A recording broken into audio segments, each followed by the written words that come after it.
kind of wrap its arms around all those kind of things and make us feel that it all makes sense. Now, while science may not do that yet, in terms of everything, it's the closest we've come. Certainly it does. Certainly the ambitions of science, or lots of science, are very similar. Theories of everything, whether they ever exist or not, seem to be the ultimate ambition and of many branches of science, and that's a binding ambition. It's an ambition to wrap rational arms around everything. So it is a kind of process of religare right there. So in that sense, I think science is operating to the same criteria as religions. Also, in terms of authority, religious authority usually manifests down through various priesthoods and through the divine right of kings and those kinds of processes.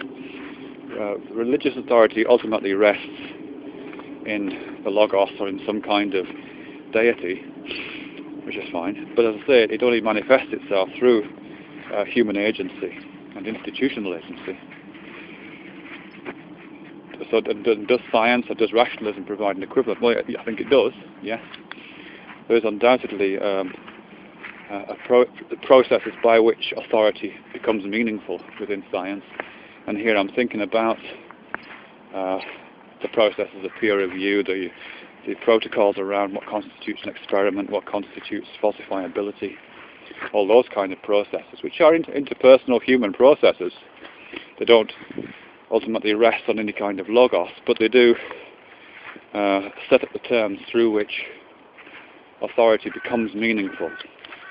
You can give some faith to what certain scientists say, not because they have been anointed, but because they have been checked and peer-reviewed and their experiments have been verified, and so on.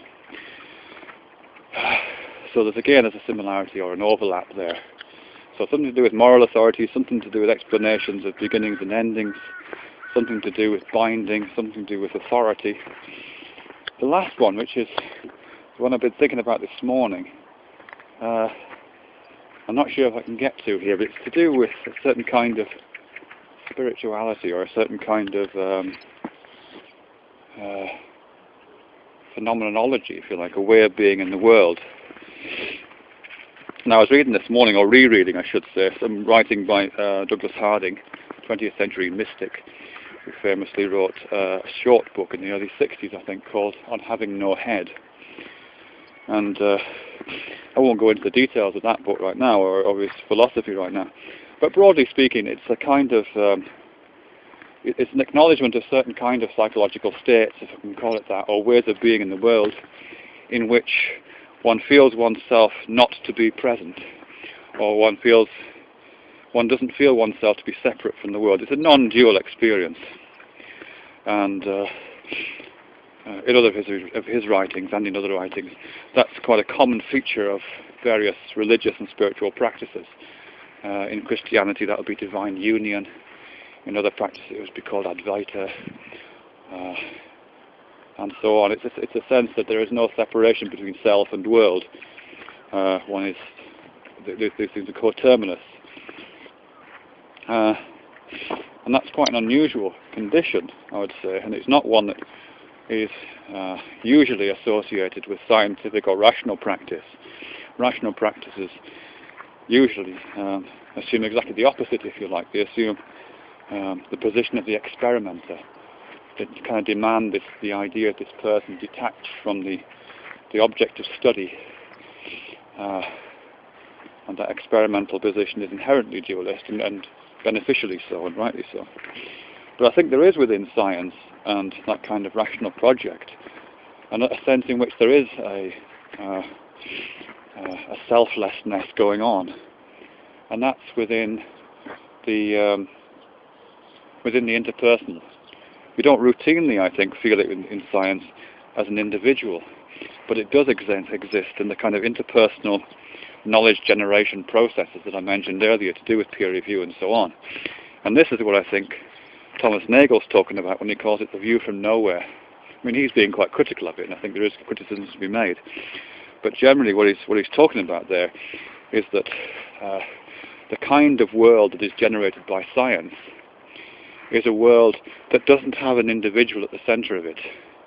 We're kind of all at the centre of it, or we're kind of all scattered across it, or we are all uniquely bound up with it in a way which isn't personal, is impersonal, is egoless. The I is elsewhere, if you like. And that's kind of reflected in that slightly irritating protocol in science writing in which the passive voice is adopted. There's no narrative centre of gravity in that writing.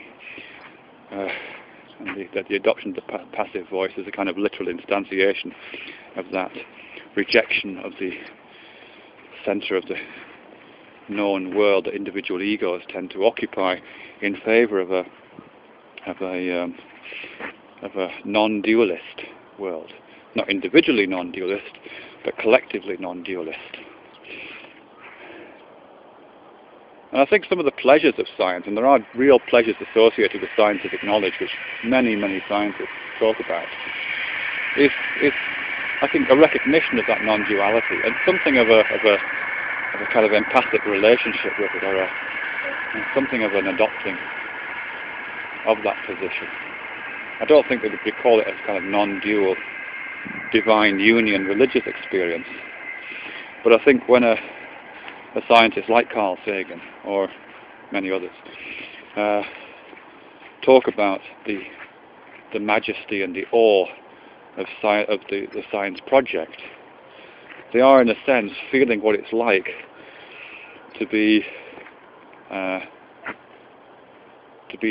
non-dual, to occupy this the world of knowledge which is not viewpointed toward an individual, but is outside of all that.